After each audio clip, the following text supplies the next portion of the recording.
All about home चॅनलमध्ये तुमचं स्वागत आहे। तर आज आपण सांडग्याची रेसिपी पाहणार आहोत। सांडगे हे उन्हाळ्यात केले जातात, भाजी काय नसेल तर सांडगे केले जातात।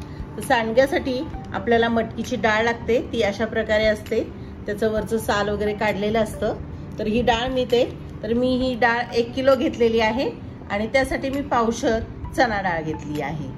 तर आपण हे दोन मिक्सर मध्ये फिरून भरडा काढून घेतला तरी चालेल किंवा मग आपल्या नॉर्मल गिरणीतून हे जाडसर दळून आणलं तरी चालेल। तर गिरणीतून मी हे दळून आणणार आहे, थोडंसं जाडसर गिरणीवाल्याला सांगायचं, मग तो दळून देतो। गिरणीतून दळून आणलेला आहे। तर आपण 2 प्रकारे सांडगे करणार आहेत। त्यामध्ये एकामध्ये मी लसूण आणि मिरची घालणार आहे, एकात मिरची पावडर घालणार आहे। तर मी ही अर्धी वाटी लसूण घेतलाय, त्यामध्ये मिरची घेणार आहे, तुम्हाला आवडेल त्यानुसार। 1 चमचा जिरे घालूया। तर आपण हे मिरची मिक्सरवर फिरून घेणार आहोत। तर मी हे अर्धा किलो घेतलेलं आहे। तर असं मी जाडसर मिक्सर फिरून घेतलंय। तर आपण हे सर्व मिश्रण ह्यामध्ये घालणार आहोत। थोडीशी कोथिंबीर आणि चवीनुसार मीठ घालायचंय, थोडी हळद। हे सर्व आधी मिक्स करून घेणार आहोत, थोडंसं मीठ वगैरे व्यवस्थित लागण्यासाठी।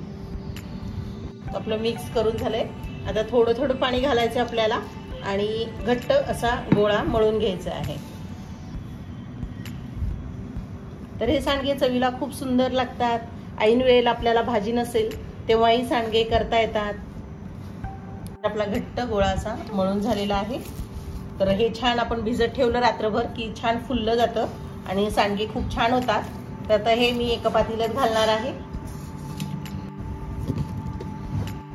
तर हे मी पातेल्यात घातलंय, त्यावर झाकण ठेवून रात्रभर ठेवून देणार आहे। सांडग्याचा दुसरा प्रकार आहे। तर मी हे अर्धा किलो घेतलेला आहे, त्यामध्ये चवीनुसार मीठ घालूया। यामध्ये आपण अख्खं जिरं घालणार आहोत, थोडी हळद घालणार आहे। तर ह्यामध्ये आपण मिरची पावडर घालणार आहोत। तर तुम्हाला जसे हवे त्यानुसार मी मोठे 2 चमचे घालणार आहे। थोडी कोथिंबीर, तुम्हाला हवा असेल तर ह्यामध्येही लसूण तुम्ही टाकलात तरी चालेल, पण मी हे लसूण न घालता करणार आहे। तर हे छान आधी मीठ मिक्स करून घ्यायचं आहे, हळद वगैरे, मिरची पावडर पण आपली त्या पिठामध्ये छान एकत्रित झाली पाहिजे। आता आपण मगाशी पीठ भिजवलं त्याचप्रमाणे थोडं थोडं पाणी घालणार आहोत आणि गोळा मळून घेणार आहोत आपण। तर आपलं छान पीठ मळून झालेलं आहे। तर हाही गोळा आपण रात्रभर असंच ठेवून देणार आहे झाकून। अशा प्रकारे आपली दोन्ही पीठं भिजून झाली आहे। छान रात्रभर भिजलं आहे।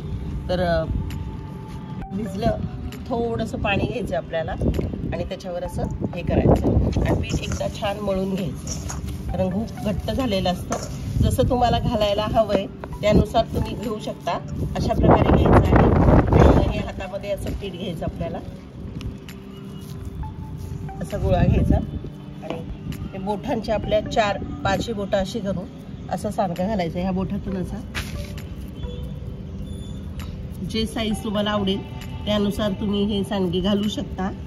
खूप छान भाजी होते आणि हे माझे मिरचीचे आहे, पण माझ्याकडे तिखट कमी खाल्लं जातं म्हणून मी कमी घातलेलं आहे। तुम्हाला हवं असेल तर लाल लाल अगदी सांडगे हवे असतील तर मिरची पावडर जरा जास्त घालायची आहे। तर फक्त अशा प्रकारे तोडायचे आहेत, अगदी सोपे आहेत। या बोटांमध्ये घेऊन आपण हे नखाने असं करून, हे अंगठा आहे त्याने असा करून असा खाली घालायचं, टाकायचं। अगदी सोपे आणि छान होतात। चला, तर अशाच प्रकारे मी सर्व सांडगे उन्हामध्ये असे घालून घेणार आहे। अशा प्रकारे आपले 2 प्रकारचे सांडगे झालेले आहे। या सांडग्यांना 1 दिवस वाळून झालेला आहे। कमीत कमी 3 दिवस तरी सांडगे छानसे वाळवावे, म्हणजे वर्षभर छान टिकले जातात। चला, अशा प्रकारे आपले दोन्ही सांडगे तयार झाले आहे आणि इथे छान आवाज येतो बघा। हे खूप सुंदर वाळून झाले। तर 3 ते 4 दिवस छान वाळवायचे आहे। आता जेव्हा तुम्हाला हवी तेव्हा ही भाजी करू शकता। चला, ह्या सांडग्याची रेसिपी आवडली असेल तर ह्या चॅनलला लाईक करा, सबस्क्राईब करा, कमेंट करा, शेअर करा। थँक्यू।